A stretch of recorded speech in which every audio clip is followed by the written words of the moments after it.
Hello students, today we discuss French Revolution. This topic is very important of world history and this incident is milestone in the world history. जैसा कि world history के अंदर French revolution जो है ये एक मील का पत्थर था, बहुत बड़ी घटना थी और ये जो है रिवॉल्यूशन इसने बहुत से आइडियाज़ वैश्विक पटल पर दिए। इसी वजह से फ्रेंच रेवोल्यूशन को ना सिर्फ फ्रांस में पढ़ाया जाता है बल्कि ये ओवरऑल वर्ल्ड में सभी जगह पढ़ाया जाता है। लिबर्टी, इक्वालिटी एंड बंधुत्व, इस तरह के जो आइडियाज़ है ये सबसे पहले फ्रेंच रेवोल्यूशन के द्वारा ही स्प्रेड हुए थे, उसी में दिए गए थे। तो हम आज इस टॉपिक में डिस्कस करने वाले हैं फ्रेंच रेवोल्यूशन के बारे में। क्या कारण थे कि 14 जुलाई 1789 से फ्रेंच में एक रिवॉल्यूशन हुई, क्रांति हुई मोनार्की के खिलाफ और एक डेमोक्रेटिक गवर्नमेंट वहाँ के जो पीपल्स है उनके द्वारा सेटअप की गई। कौन से वो विचारक थे जिन्होंने आइडियाज़ दिए डेमोक्रेसी के? उन विचारकों का फ्रेंच रेवोल्यूशनरीज पर क्या प्रभाव था? क्या उस समय की इकोनॉमिक कंडीशंस, सोशल कंडीशंस थी जिनकी वजह से रिवॉल्यूशन की पृष्ठभूमि तैयार हुई? रिवॉल्यूशन के बाद में कौन सी गवर्नमेंट सेटअप हुई? किस प्रकार नेपोलियन का शासन स्टार्ट होता है और फिर पुनः नेपोलियन मोनार्क बन जाता है फ्रांस का? क्या रिफॉर्म्स नेपोलियन के द्वारा किए जाते हैं? ये सारी चीज़ें फ्रेंच रिवॉल्यूशन जो टॉपिक है इसी में हम लोग आप लोगों के सामने सीरीज वाइज वीडियोज़ के माध्यम से भेजने वाले हैं। आज हम इस वीडियो में जो पर्टिकुलर टॉपिक्स हैं, 2 टॉपिक्स पर डिस्कस करने वाले हैं। वो है social setup during and before French revolution, जिसके लिए एंशिएंट रेजिम वर्ल्ड भी काम में लिया जाता है। अर्थात 1789 से पहले जो वहाँ की एंशिएंट रेजिम पुरातन व्यवस्था थी, पुरातन सामाजिक व्यवस्था थी, वो कैसी थी फ्रांस के अंदर। एंड सेकंड टॉपिक है हमारा स्ट्रगल फॉर सर्वाइव या बोले कंडीशंस ऑफ फ्रेंच सोसाइटी। उस दौरान किस प्रकार से कॉमन पीपल्स जो थे वो सर्वाइव कर रहे थे, सर्वाइव के लिए स्ट्रगल कर रहे थे। इन 2 टॉपिक्स को अच्छे से हम लोग समझेंगे। ध्यान से आप लोगों को सुनना है, समझना है। कहीं आपकी कोई क्वेरी है तो वो आप लोग हमें मैसेज करके भेज सकते हो। देखिए, सोशल सेटअप जो था वो सोसाइटी जो थी फ्रांस की वो 3 एस्टेट्स में डिवाइड थी। कितने एस्टेट्स में? 3 एस्टेट्स में। First estate, second estate and third estate. 3 estates में अर्थात 3 वर्गों में फ्रेंच सोसाइटी विभाजित थी। फर्स्ट एस्टेट में कैलेर्गी पर्सन्स आते थे जो कि रिलीजियस पर्सन्स है, धर्म से जुड़े हुए लोग जो थे, पोप, पादरी और उनसे रिलेटेड जो पर्सन्स है, जो रिलीजन से रिलेटेड पर्सन्स, वो सब आते थे क्लेर्गी ग्रुप में, जो कि फर्स्ट एस्टेट के अंदर आता था। ओके, क्लेर्गी।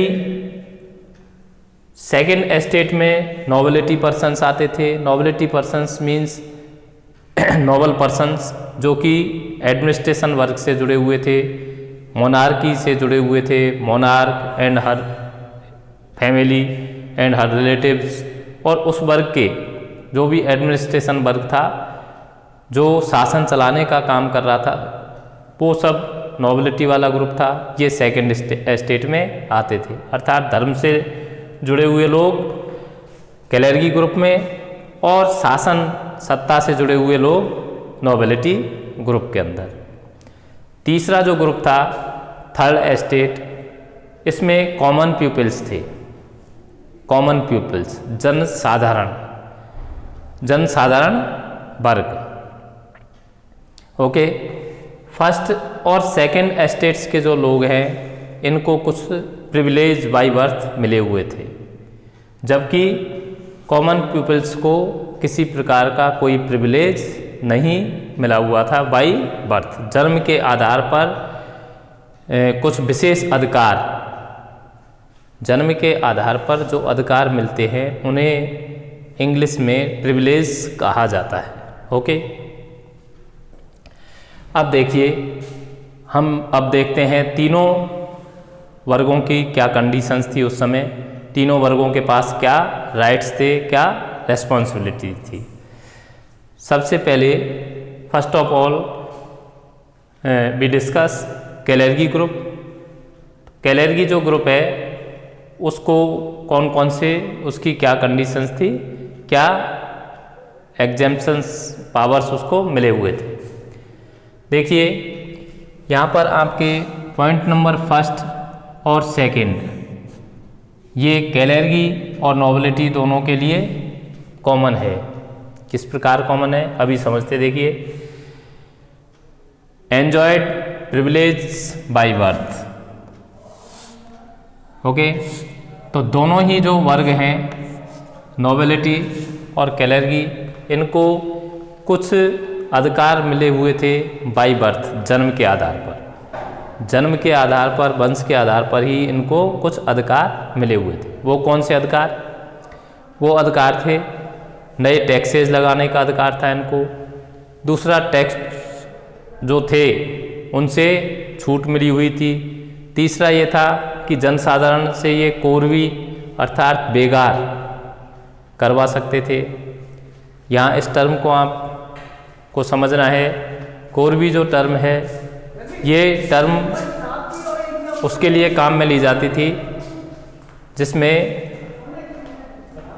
कॉमन पर्सन्स जो हैं थर्ड स्टेट्स के, उनसे काम करवाया जाता था बिना मेहनताना दिए हुए। फर्स्ट और सेकंड एस्टेट्स के लोग अपनी सेवा, अपना ने बहुत से काम थर्ड एस्टेट्स के लोगों से करवाते थे और बदले में उनको कोई वेतन नहीं दिया जाता था। इस प्रकार के कुछ प्रिविलेज मिले हुए थे उस समय फ्रेंच सोसाइटी में के दो टॉप जो वर्ग हैं, first estate and second estates को। सेकंड जो पॉइंट है, exempted from paying taxes. Exempted अर्थात छूट थी दोनों वर्गों को, कैलेर्गी और नोबिलिटी दोनों वर्गों को छूट थी टैक्स देने से। अर्थात इन दोनों से किसी भी प्रकार के कोई टैक्स नहीं लिए जाते थे। टैक्स देने से इनको पूरी छूट थी। टैक्स सिर्फ और सिर्फ थर्ड एस्टेट से ही लिए जाते थे। तो ये दोनों जो है enjoyed privilege by birth and exempted from paying taxes, दोनों जो पॉइंट्स हैं वो कैलेर्गी और नोबिलिटी दोनों पर ही अप्लाई होते हैं। दोनों के लिए ये दोनों कॉमन पॉइंट्स हमने यहाँ पर लिखे हैं, दोनों के लिए ये अप्लाई हो रहे हैं। थर्ड जो पॉइंट है वो कैलेर्गी के लिए अलग है, नोबिलिटी के लिए अलग है। देखिए कैसे क्या है। एक्सट्रैक्टेड टैक्सेस कॉल्ड टाइथ्स, अर्थात कैलेर्गी ग्रुप्स, धर्माधिकारी वर्ग, पोप, पादरी, चर्च से जुड़े हुए लोग जो थे, उनको राइट था टाइथ्स टैक्स लगाने का। टाइथ टैक्स उनके द्वारा उस समय लगाया भी गया था, जो कि टैक्स देने वालों की जो आय है होती थी उसका 1/10, इट मीन्स 10%, उनकी आय का 10% उनको टाइथ टैक्स के रूप में चर्च को देना होता था। क्लियर। सेकंड, नोबिलिटी पर्सन्स को क्या राइट्स थे टैक्स लगाने के, वो देखते हैं। Extracted taxes called tile. Nobility persons जो थे, सेकंड एस्टेट्स के लोग, गवर्निंग का काम करते थे, सरकार चलाने का काम करते थे, उनको राइट था, राज्य सरकार को, गवर्नमेंट को, नोबिलिटी वर्ग को राइट था कि वो टाइल टैक्स लगा सके। उस समय टाइल टैक्स लगाया जाता था जो कि स्टेट इम्पोज्ड टैक्स था और कॉमन पीपल्स से डायरेक्ट लिया जाता था। ये डायरेक्ट टैक्स था जो कॉमन पीपल्स से लिया जाता था। ये जो टैक्स है इससे दोनों ग्रुप्स को छूट मिली हुई थी, अर्थात जो भी टैक्स थे वो सब किन से लिए जा रहे हैं, थर्ड एस्टेट से। अब थर्ड एस्टेट्स को हम डिस्कस करते हैं। थर्ड एस्टेट्स में कॉमन पीपल्स, सामान्य लोग जिनके पास में कोई भी प्रिविलेज बाय बर्थ नहीं है, वो लोग इसमें थे। इनको हमने 3 टाइप्स में क्लासीफाई किया है। 3 टाइप्स इनकी जो वर्गीकृत की गई हैं वो भी इनकी इकोनॉमिक कंडीशंस के बेसिस पे की गई हैं। अब देखिए, इनका जो पहला वर्ग है उसमें businessman's, merchant, court officials and lawyers, ये थे चारों कैटेगरीज। व्यापारी वर्ग, कोर्ट ऑफिसर्स, लॉयर्स। सेकंड जो कैटेगरी है इसमें पीजेंट्स अर्थात किसान और आर्टिसंस अर्थात कलाकार, जिनकी इकोनॉमिक स्थिति इनसे डाउन रहती थी, एक तरह से ये कहें कि मध्यम दर्जे की होती थी। थर्ड कैटेगरी है उसमें स्मॉल पीजेंट्स, छोटे किसान जिनके पास में पीस ऑफ लैंड्स बहुत छोटे होते थे। लैंडलेस लेबरर्स, ऐसे मजदूर जिनके पास ज़मीन नहीं होती थी। एंड सर्वेंट्स और नौकर, ये तीसरी कैटेगरी में रखे गए हैं जिनकी आर्थिक स्थिति बहुत दयनीय होती थी। अब यहाँ पर बात ये समझने की है कि ये जो पहला क्लासिफिकेशन है, businessman, merchant, court officers, lawyers, इनकी इकोनॉमिक कंडीशन तो अच्छी थी, लेकिन इनको किसी भी प्रकार का प्रिविलेज भी नहीं था और कई प्रकार के जो टैक्स इम्पोज होते थे वो भी देने होते थे। तो यहाँ हम ये देखते हैं, burden of taxes, tax borne by the third estate, अर्थात टैक्स देने का जो काम था वो सिर्फ और सिर्फ थर्ड एस्टेट्स के लोगों का ही था। सिर्फ थर्ड एस्टेट्स के लोगों को ही टैक्स देने होते थे। उसमें ये जो वर्ग है बुद्धिजीवी था, पढ़ा लिखा था और रूसो, वाल्टेयर, मॉन्टेस्क्यू इत्यादि विचारकों से प्रभावित था और सोशल इक्वलिटी के आइडिया का पक्षधर था। मेनली इस रिवॉल्यूशन में लीडरशिप भी इन लोगों के द्वारा ही की गई थी, थर्ड एस्टेट्स के पर्सन्स की। ओके, तो इस प्रकार की सोसाइटी का क्लासिफिकेशन उस समय था। 3 वर्ग बने हुए थे। तीनों वर्गों में से 2 वर्ग थे, उन की ओनरशिप जो रिसोर्सेज पर थी वो बहुत ज़्यादा थी। रिसोर्सेज के अधिकांश पार्ट पर इनका स्वामित्व था। कॉमन जो पीपल है, थर्ड एस्टेट्स के लोग हैं, उनके पास रिसोर्सेज की ओनरशिप बहुत कम थी और टैक्सेस पूरे उन्हीं को देने होते थे। इस प्रकार की सोशल अनइक्वालिटी एक बहुत बड़ा कारण रहा फ्रेंच रिवॉल्यूशन के होने का। अब हम सेकंड टॉपिक पर आते हैं। सेकंड टॉपिक है हमारा struggle for survive and conditions of French society. उस समय क्या स्ट्रगल चल रहा था जिंदा रहने के लिए फ्रेंच सोसाइटी में, क्या कंडीशंस थी फ्रेंच सोसाइटी के लोगों की। इसको हमने 5 पॉइंट्स में एक्सप्लेन किया है। एक एक पॉइंट को यहाँ समझेंगे हम लोग। Rapid increase in population,